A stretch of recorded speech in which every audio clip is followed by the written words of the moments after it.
9:13 പറയുന്നത് പോലെ ദൈവമേ അങ്ങേക്ക് ഞങ്ങൾ നന്ദി പറയുകയും അങ്ങയുടെ മഹത്വമുള്ള നാമത്തെ സ്തുതിക്കുകയും ചെയ്യുന്നു.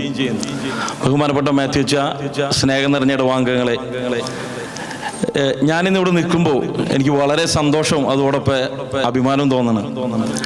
ഞാൻ പറയാൻ കാരണം, ഒരു ഇടവകയുടെ വളർച്ച നമ്മൾ നേരിൽ കണ്ട് നമ്മൾ മനസ്സിലാക്കുന്നത് ആ ഇടവകയുടെ തിരുനാളുകൾ, അതുപോലെയുള്ള ആ ഇടവകയുമായിട്ട് ബന്ധപ്പെട്ട പാരിഷ് ഫെസ്റ്റ്, കാറ്റഗിസം, ഇതുപോലെയുള്ള പൊതുയോഗങ്ങളൊക്കെയാണ്. ഞാൻ കഴിഞ്ഞ പ്രാവശ്യം നാട്ടിന് ലീവ് ചെന്നപ്പോൾ, ഞാൻ കൊല്ലങ്ങൾ മുന്നേ യോഗത്തിന് പോയി. അങ്ങനെ അന്ന് എന്നോട് കൂട്ടുകാർ അമ്മയ്ക്ക് പറഞ്ഞു, നീ പോടാന്ന് പറഞ്ഞ് ഞാൻ യോഗത്തിന് പോയി. എനിക്ക് കാണാൻ കഴിഞ്ഞാൽ അവിടെ ഒരു 60-70 പേരുണ്ട്. നാട്ടിൽ ഒരു 600 വീടുള്ള ഒരു പാരീഷില്. പക്ഷെ ഇവിടെ നമ്മൾ ഇത്ര സമൂഹത്തിൽ ഇത്ര പള്ളി നിറയെ ഇത്ര ആൾക്കാർ കാണുമ്പോൾ നമ്മുടെ പള്ളിയുടെ വളർച്ച എത്രത്തോളം എന്നെന്ന് എനിക്ക് വളരെ സന്തോഷമുണ്ട്. അതുപോലെ തന്നെ ഞാനൊരു കഥ പറഞ്ഞിട്ട് നിങ്ങളുടെ അടുത്ത് പറയാം.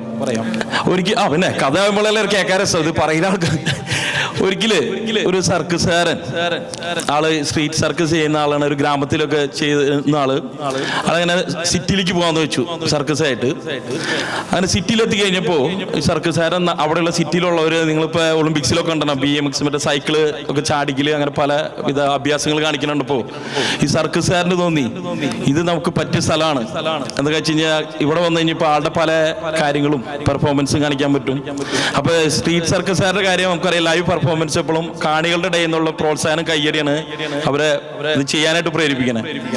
അങ്ങനെ ആൾ ഒരു ദിവസം ഒരു സിറ്റിയിലെ ഒരു ഭാഗത്ത് ആളുടെ സൈക്കിളും കാര്യങ്ങളൊക്കെ ആയിട്ട് നിന്ന്, ആളുടെ മെയിൻ ഐറ്റം എന്ന് പറഞ്ഞു കഴിഞ്ഞാൽ 2 മരത്തുമേ റോപ്പ് കെട്ടിയിട്ട് അതും കൂടെ നടക്കാന്നുള്ളതാണ് ഈ സർക്കസുകാരന്റെ മെയിൻ ഐറ്റം. അങ്ങനെ ആള് സിറ്റിയിൽ ഒരു സ്ഥലത്ത് ചെയ്തു. അപ്പൊ ആളും വിചാരിച്ചു ഇത് പറ്റിയ ആൾക്കാർ ഒരുപാട് വരും. ആള് നോക്കുമ്പോ എല്ലാവരും നല്ല ഇതുമാതിരി ഭയങ്കര അഡ്വാൻറ്റേജ് ആയിട്ട് കാണിക്കുന്നു. അപ്പൊ ആൾക്കാരെങ്കിലും ഹെൽപ്പിങ് വേണം ഈ റോപ്പും കൂടെ നടക്കാനായിട്ട്. അങ്ങനെ അദ്ദേഹം സൈക്കിളും നല്ല ചെറിയ അഭ്യാസങ്ങളൊക്കെ കാണിച്ചു. അടുത്ത മെയിൻ അഭ്യാസം എന്ന് പറയുന്നത് ഈ റോപ്പും കൂടെ നടക്കുന്നതാ.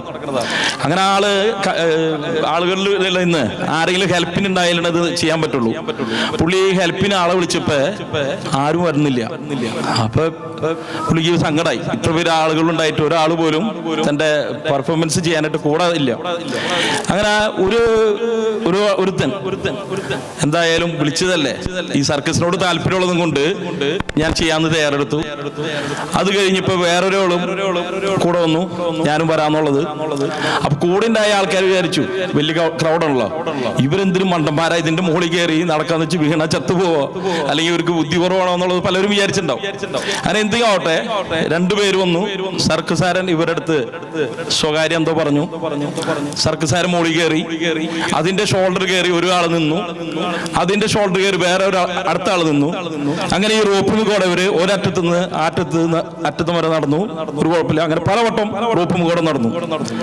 അങ്ങനെ കാണികൾ പ്രോത്സാഹിപ്പിച്ചു, താഴെ അവർക്ക് വേണ്ടി പ്രാർത്ഥിച്ചു, അവർക്ക് വേണ്ടി കൈയടിച്ചു പ്രോത്സാഹിപ്പിക്കുകയൊക്കെ ചെയ്തു. അവർ ഭംഗിയായിട്ട് നടന്ന് താഴെ ഇറങ്ങി. അപ്പൊ അതിലെ ചിലവരെങ്കിലും വിചാരിച്ചിട്ടുണ്ടാവും, സ്വാഭാവികല്ലേ, ഇവരങ്ങനെ വീണ് കഴിഞ്ഞാൽ എന്താ സംഭവിക്കുക, ഹെൽമെറ്റ് ഒന്നും വെച്ചിട്ടില്ലല്ലോ. ചിലവരെയും വിചാരിച്ചിട്ടുണ്ടാവും ഇവർക്ക് ഇത് നടക്കാൻ പറ്റോ.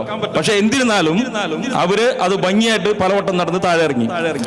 അപ്പൊ ഈ സർക്കസുകാരൻ ഈ കേരളയിലേക്ക് മുൻപ് ഇവരുടെ അടുത്ത് ഒരു കാര്യം സ്വകാര്യം പറഞ്ഞിട്ടുണ്ടായിരുന്നു. അപ്പൊ ഈ ആളുകൾ ചോദിച്ചു, നിങ്ങളുടെ അടുത്ത് ഈ സർക്കസുകാരൻ എന്ത് പറഞ്ഞേ? അപ്പൊ ഇവര് പറഞ്ഞു, സർക്കസുകാരൻ പറഞ്ഞത് ഇത്രേ ഉള്ളൂ, നമ്മൾ ഇനിയും 3 പേരല്ല, ഒരാളാണ്. നമ്മുടെ ഹൃദയമിടിപ്പും ശ്വാസോച്ഛ്വാസവും നിധി കയറി നമ്മൾ ഇറങ്ങുന്നവരെ ഒരേപോലെ ആയിരിക്കണം. അപ്പൊ ഇന്ന് ആ സർക്കസുകാരന്റെ തോളിൽ നിന്ന് ആ 2 പേരിന്ന് താഴെ ഇറങ്ങണം.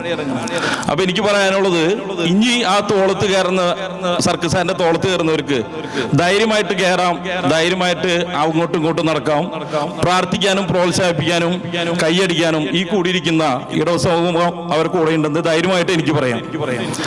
അതുപോലെ തന്നെ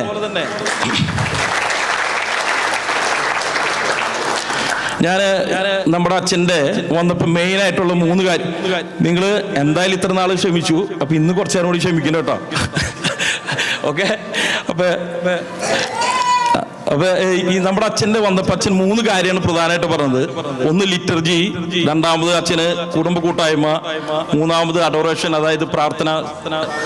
അങ്ങനെ നമ്മുടെ ഇന്നലെ ഞാൻ അച്ഛൻ്റെ കൂടെ, ഡെയിൻ അത് ഭയങ്കരമായിട്ട് മിസ് ചെയ്തു. ഡെയിന് തിരക്ക്, അവന്റെ യൂണിറ്റിൽ കുടുംബസമ്മേളനം ആയതുകൊണ്ട് വരാൻ പറ്റില്ല. ഞാൻ അച്ഛനോട് പോയിരുന്നു.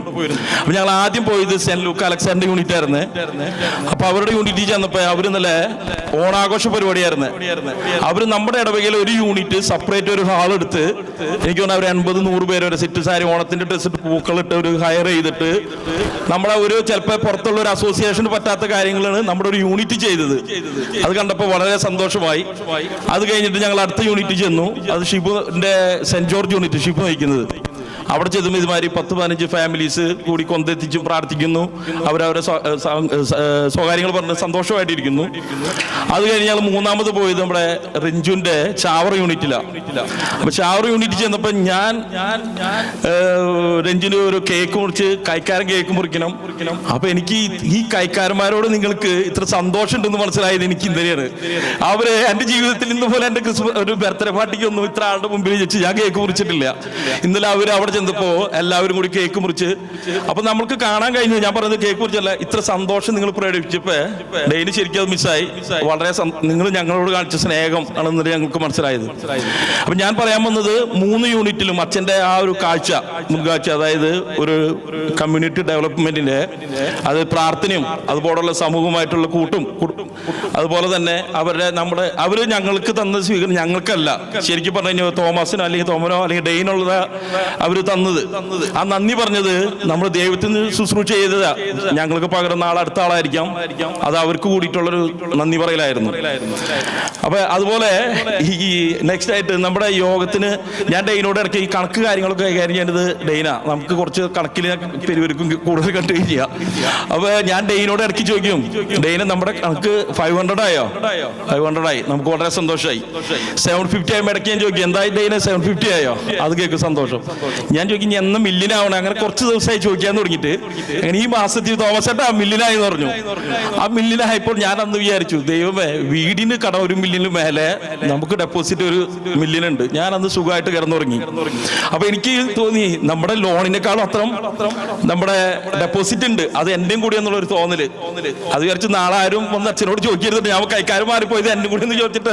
ഇതൊക്കെ നമ്മുടെ ഇത് പറയാൻ കാരണം നമ്മൾ ഓരോരുത്തരും നമുക്ക് കിട്ടുന്ന മാസ ശമ്പളത്തിൽ നിന്നും നമ്മൾ വീടുകളിൽ ഇവിടുന്ന് കാഴ്ച സമർപ്പണം നടത്തുന്നതും ആ സ്വരൂപിച്ചും അല്ലെങ്കിൽ നൊയമ്പിനും നമ്മൾ ഉണ്ടാക്കുന്ന ആ പൈസയൊക്കെ വെച്ചിട്ട് കൂട്ടി നമ്മുടെ സ്വരൂപിച്ച പൈസയാണത്. അപ്പൊ ഇത് ഓരോരുത്തർക്കും നമുക്ക് അഭിമാനിക്കാം. ഇപ്പൊ ഇന്ന് ഈ കാണിച്ച ഫിഗർ നമ്മൾ ഓരോരുത്തരും പൈസയാണ്. നിങ്ങൾക്ക് ധൈര്യമായിട്ട് പറയാം, വീടിന് ഒരു ലോൺ ഉണ്ടെങ്കിൽ എനിക്കൊരു ലോൺ ഡെപ്പോസിറ്റ് ഉണ്ടെന്ന് നിങ്ങൾക്ക് ഓരോരുത്തർക്കും പറയാട്ടെ. എന്ത് ധൈര്യമായിട്ട് കിടന്നുറങ്ങിക്കുക വീട്ടിൽ പോയിട്ട്. അപ്പൊ ഞാൻ പറയാമോ? അത് കഴിഞ്ഞ് അപ്പൊ അത് കഴിഞ്ഞിട്ടൊരു നമ്മള് സിനിമയിലൊക്കെ ഞാൻ ഇന്റർവ്യൂ നടത്തുമ്പോഴേ അവിടെ ഈ നടന്മാരൊരു ഇന്റർവ്യൂ ചെയ്യുമ്പോൾ ഞാൻ പലപ്പോഴും പറഞ്ഞിട്ടുണ്ട്, അവർ കഥാപാത്രങ്ങളായുമ്പോൾ അവർ പറയാറുണ്ട് ഞങ്ങൾക്ക് അതിൽ നിന്ന് മാറാനായിട്ട് വളരെ കുറച്ച് സമയം എടുത്തു. അപ്പൊ ഞാൻ വിചാരിക്കും ഇവരൊരു തള്ളണമെന്ന് വിചാരിക്കാറ്. സിനിമ കഴിഞ്ഞ് അവർ കാശും മേടിച്ചു പോയി. പക്ഷെ അവർ പറയുന്നത് ഞങ്ങളെ കഥാപാത്രമായുമ്പോൾ അതിന്റെ മേക്കപ്പ് അല്ലെങ്കിൽ ചിലപ്പോൾ ഭക്ഷണം കഴിക്കാൻ പാടില്ല, അങ്ങനത്തെ കാര്യങ്ങളൊക്കെ. ശരിക്കും പറഞ്ഞു കഴിഞ്ഞാൽ എനിക്കിപ്പോ ഫീലാ, എനിക്ക് തോന്നുന്നത് ഞങ്ങള് ഈ കൈക്കാരന്മാരായിട്ട് അത് കഥാപാത്രമായിട്ടോ അല്ലെങ്കിൽ അതല്ല, പലവരായിട്ട് അച്ഛനൊപ്പം ഞങ്ങൾക്ക് പല യൂണിറ്റുകളിൽ പോകാൻ പറ്റി, നിങ്ങളോട് പലവരും സംസാരിക്കാൻ പറ്റി, പല കാര്യങ്ങളിൽ ഇടപെടാൻ പറ്റി. അതൊക്കെ കാണുമ്പോൾ എനിക്ക് ശരിക്കും അവർ പറഞ്ഞ കാര്യം ഒരു സത്യമായിട്ട് എനിക്ക് തോന്നുമ്പോൾ അതെന്തോറും അച്ഛനായാലും ഡെയിനായാലും ആ ഫീൽ ചെയ്യണമെന്ന് എനിക്ക് മനസ്സിലാക്കാൻ പറ്റും. നമ്മുടെ വികാരി അച്ഛന് നമ്മുടെ ഇന്നത്തെ ഇടവക ഈ കാണുന്ന രൂപത്തിലാക്കാനായിട്ട് ഫൊറോനയായിട്ടും ഇടവകയായിട്ട് ചെയ്യാനായിട്ട് പ്രവർത്തിച്ച നമ്മുടെ വികാരി അച്ഛനും അതുപോലെ ഡെയിനും എനിക്ക് പറയുന്നുണ്ട്, പക്ഷെ സമയമില്ലാത്തതുകൊണ്ട് ഞാൻ അധികം കാര്യം പറയുന്നില്ല. ശരിക്കും ഡെയിനും വികാരി അച്ഛനും നമുക്കൊരു സ്റ്റാമ്പ് ചെയ്തെന്ന് പറയാ. ഞാൻ പറയണെങ്കിൽ പേഴ്സണലായിട്ട് നമ്മളെ ചിലർ സ്വാധീനിക്കാന്ന് പറയും. അങ്ങനെ ആത്മായമാരെ നിലയ്ക്കും വികാരി അച്ഛനും നിലയ്ക്കും എന്നെ സ്വാധീനിച്ച 2 വ്യക്തികളാണ് നമ്മുടെ വികാരി അച്ഛനും ഡെയിനും. ഞാൻ നന്ദി പറയുന്നേക്കാളും കൂടുതൽ നന്ദി ഓർക്കുക എന്നുള്ളതാണ് എൻ്റെ ഒരു എനിക്ക് തോന്നുന്നത്. നന്ദിയോടെ ഇരിക്കുക. അപ്പൊ വികാരി അച്ഛനും ഡെയിനും നന്ദി പറയുന്നു.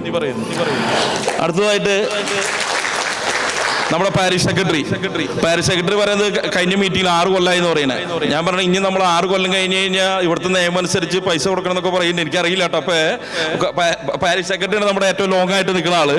പാരിഷ് സെക്രട്ടറിക്ക് നന്ദി പറയുന്നു. അടുത്തതായിട്ട് നമ്മുടെ പാരിഷ് കൗൺസിൽ അംഗങ്ങൾ, ഈ പാരിഷ് കൗൺസിൽ അംഗങ്ങളാണ് നമ്മുടെ ഈ ഇടവകയുടെ കുടുംബ യൂണിറ്റിന്റെ വളർച്ചയ്ക്കെല്ലാം ഈ കാണുന്ന പാരിഷ് കൗൺസിൽ മെമ്പേഴ്സ് ആണ്. അവർക്കും നന്ദി പറയുന്നു. അടുത്തതായിട്ട് നമ്മുടെ സംഘടനകൾ, ഒരുപാട് സംഘടനകൾ നമ്മുടെ പള്ളിയിലുണ്ട്. ആ സംഘടനകളുടെ ഭാരവാഹികൾക്കും പ്രവർത്തിക്കുന്ന എല്ലാവർക്കും നന്ദി പറയുന്നു. അതുപോലെ ഒരു റോസർ ക്ലബ്ബ് ഉണ്ട്. ഞാൻ ശരിക്കും പറഞ്ഞാൽ അവർക്കാണ് കൂടുതൽ പറയാനുള്ളത്. നമുക്ക് വേണ്ടി എപ്പോഴും പ്രാർത്ഥിക്കുകയും എപ്പോഴും ജപമാല ഒരു ദിവസം ഒരു 20-25 റോസറി ചെല്ലുന്നുണ്ടെന്നുണ്ട് പല അമ്മമാരായിട്ട്. ആ റോസറി കമ്പനികളെ ഇവിടെ ചോർക്കുന്നു. അവർക്കും നന്ദി പറയുന്നു. എല്ലാവരെയും ഈശ്വരനായിരിക്കട്ടെ. നന്ദി, നമസ്കാരം.